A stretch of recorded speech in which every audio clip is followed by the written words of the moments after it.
नमस्कार दोस्तों, स्वागत है आपके अपने चैनल में। आज के इस वीडियो में हम एक बहुत ही काम की चीज सीखने वाले हैं। वीडियो अच्छा लगे तो लाइक जरूर करें और चैनल को सब्सक्राइब करके बेल आइकन दबाना न भूलें।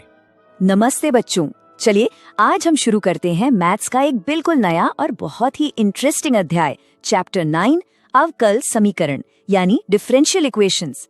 ये चैप्टर मैं बता दूं आपके बोर्ड एग्जाम्स और आगे के कम्पिटिटिव एग्जाम्स दोनों के लिए बेहद जरूरी है, तो पूरा ध्यान यहाँ रखिएगा। देखो, अभी तक आपने x² - 3x + 3 = 0 जैसी इक्वेशंस को सॉल्व करना खूब सीखा है। उसमें हम क्या करते थे, x की वैल्यू निकालते थे।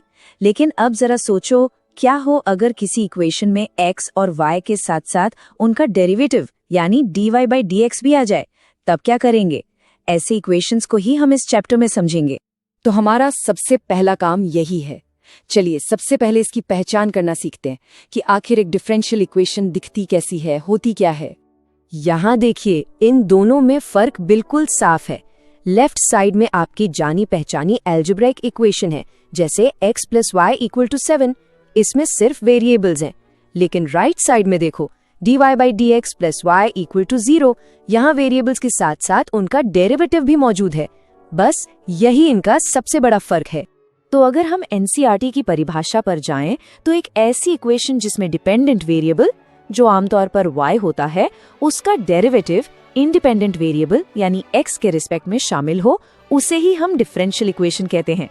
बिल्कुल आसान शब्दों में टीचर का टिप याद रखो, जिस भी इक्वेशन में dy/dx, d²y/dx² या कोई भी डेरिवेटिव दिख जाए, आंख बंद करके समझ जाना कि वो एक डिफरेंशियल इक्वेशन है। ठीक है, अब जब हमने इन इक्वेशंस को पहचानना सीख लिया, तो अगला कदम है इनके दो सबसे जरूरी गुण यानी प्रॉपर्टीज को समझना, कोटि और घात यानी ऑर्डर एंड डिग्री। ये एग्जामिनर का पसंदीदा सवाल है, तो इस पर पूरा ध्यान देना। चलिए पहले ऑर्डर की बात करते हैं। किसी भी डिफरेंशियल इक्वेशन का ऑर्डर उसमें मौजूद सबसे बड़े ऑर्डर के डेरिवेटिव का ऑर्डर होता है। मतलब आपको बस ये देखना है कि इक्वेशन में सबसे ज्यादा बार डिफरेंशिएशन कहाँ हुआ है, 1 बार, 2 बार या 3 बार। उदाहरण से समझो। पहली इक्वेशन देखो, यहाँ हाईएस्ट डेरिवेटिव क्या है, dy/dx यानी फर्स्ट ऑर्डर, तो इसका ऑर्डर हो गया 1।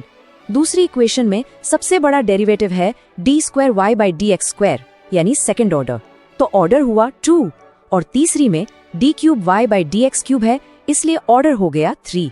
देखा कितना आसान है। अब आते हैं डिग्री यानी घात पर। इसके लिए सबसे पहले वही काम करना है, हाईएस्ट ऑर्डर डेरिवेटिव ढूंढो, फिर उसकी पावर देखो। लेकिन रुको, यहाँ एक शर्त है और ये सबसे जरूरी है, इसको नोट कर लो।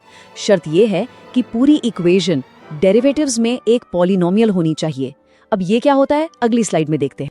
इस स्लाइड को बहुत ध्यान से देखना, यही वो जगह है जहां ज्यादातर बच्चे गलती करते हैं। अगर कोई भी डेरिवेटिव किसी दूसरे फंक्शन के अंदर फंसा हुआ हो, जैसे साइन के अंदर y' या e की पावर में y', तो उस इक्वेशन की डिग्री नॉट डिफाइंड यानी अपरिभाषित होती है। क्यों? क्योंकि वो डेरिवेटिव्स में एक पॉलिनोमियल नहीं रह जाती। इस पॉइंट को स्टार मार्क कर लो। और एक बात हमेशा याद रखिएगा, एनसीईआरटी का ये इंपॉर्टेंट नोट है, किसी भी डिफरेंशियल इक्वेशन का ऑर्डर और डिग्री अगर डिफाइंड है तो हमेशा पॉजिटिव इंटीजर्स ही होंगे, कभी भी फ्रैक्शन या नेगेटिव नहीं हो सकते।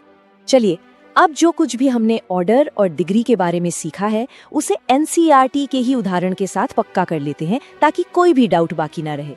ये देखिए एनसीईआरटी का एग्जाम्पल 1।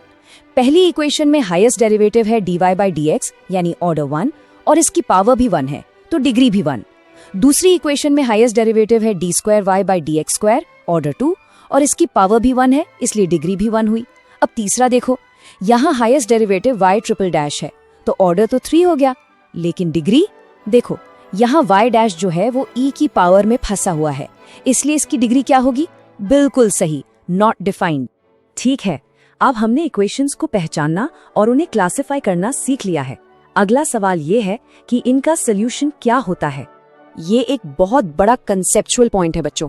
हमेशा याद रखना, एक अलजेब्रिक इक्वेशन का सोल्यूशन एक नंबर निकलता था, जैसे x = 2। लेकिन एक डिफरेंशियल इक्वेशन का सोल्यूशन कोई नंबर नहीं, बल्कि एक पूरा का पूरा फंक्शन होता है। एक ऐसा फंक्शन जो उस पूरी इक्वेशन को सैटिस्फाई करता है।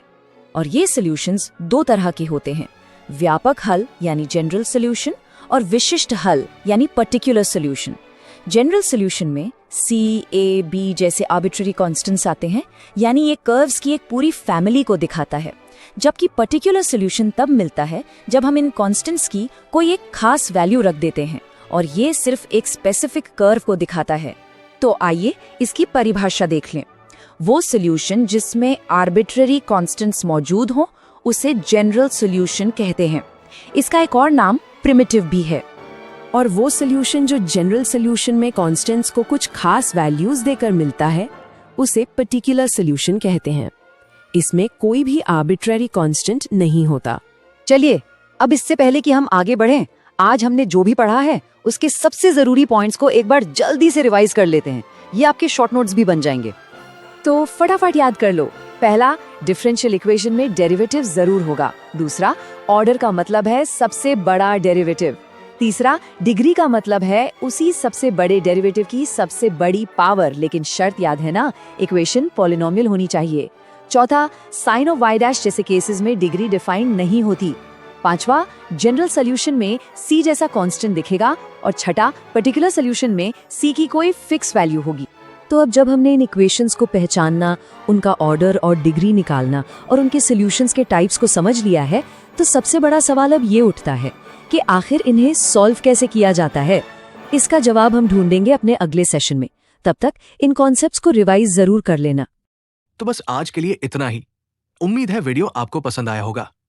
वीडियो अच्छा लगे तो लाइक करें, चैनल को सब्सक्राइब करें और बेल आइकन दबा दें। मिलते हैं अगले वीडियो में।